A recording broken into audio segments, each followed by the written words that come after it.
3 minutes to think. Why should a Christian be unconcerned regarding global warming or climate change?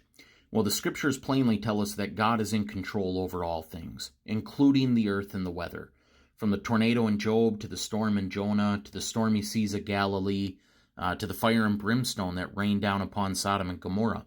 The earth is God's, and he does with it as he pleases. And he has specifically told us what his intentions are. He will destroy the earth, but not until he completes his plan, which includes the return of Jesus Christ and a 1,000-year reign here on earth. Then and only then will the earth be destroyed. And it will be God himself that does it, not man. No asteroids, no all-consuming wars, no movie-like tectonic plate shifts, and no man-made climate change will end the destiny of man or his planet.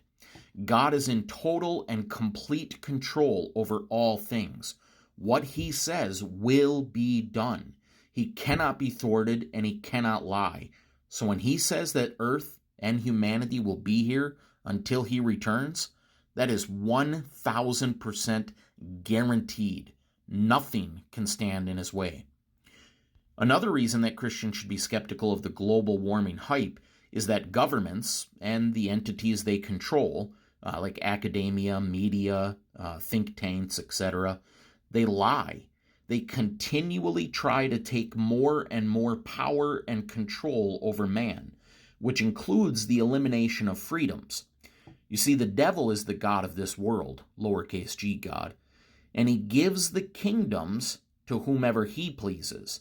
The powers that be are under satanic influence, and they desire the enslavement and death of the populations.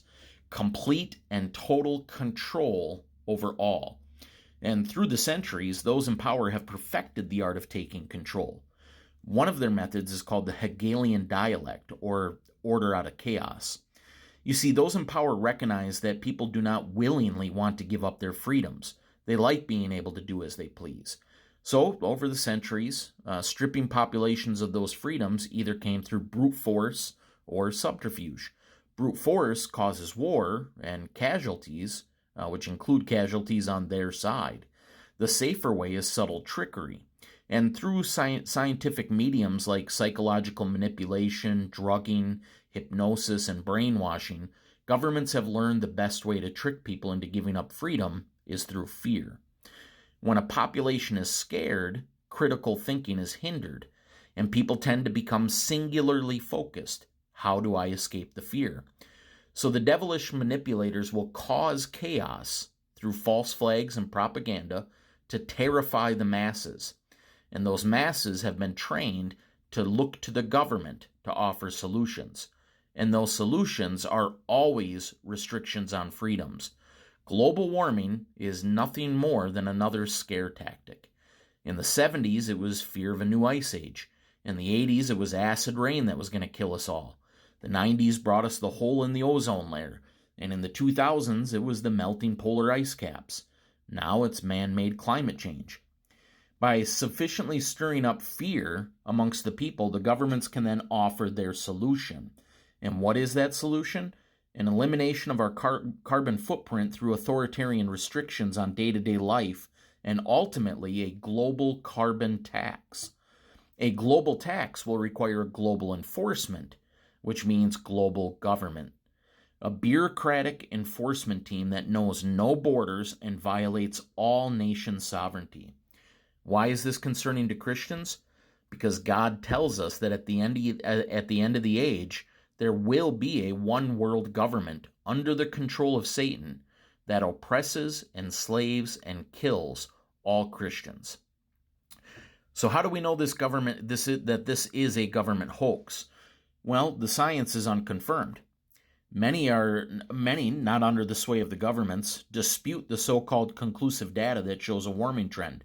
Some scientists show that climate change is cyclical and has nothing to do with mankind. Weather simply changes, ebbs and flows through time with warming periods and subsequent cooling periods.